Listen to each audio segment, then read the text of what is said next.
രാഹുൽ ഗാന്ധിയുടെ ഹെലികോപ്റ്റർ പരിശോധിച്ചതിൽ തെരഞ്ഞെടുപ്പ് കമ്മീഷനെതിരെ കോൺഗ്രസ് ബി.ജെ.പി തെരഞ്ഞെടുപ്പ് കമ്മീഷനെയും വരുതിയിലാക്കിയെന്ന് KPCC acting president M Hassan കുറ്റപ്പെടുത്തി.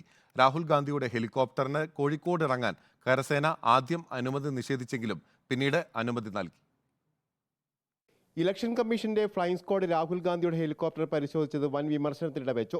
ബി.ജെ.പി നേതാക്കളും കേന്ദ്രമന്ത്രിമാരും സഞ്ചരിക്കുന്ന ഹെലികോപ്റ്റർ പരിശോധിക്കുന്നില്ലെന്നും തെരഞ്ഞെടുപ്പ് കമ്മീഷനെ ബി.ജെ.പി വരുതിയിലാക്കിയെന്നും KPCC acting president M Hassan പറഞ്ഞു. പരിശോധന കോൺഗ്രസിന്റെയും രാഹുൽ ഗാന്ധിയുടെയും വിശ്വാസം നഷ്ടപ്പെടുത്താനുള്ള നീക്കമെന്നാണ് ആരോപണം. ഇലക്ഷൻ കമ്മീഷനെയും മോഡി ഗവൺമെന്റ് അവരുടെ നിയന്ത്രണത്തിലാക്കിയിരിക്കുന്നു.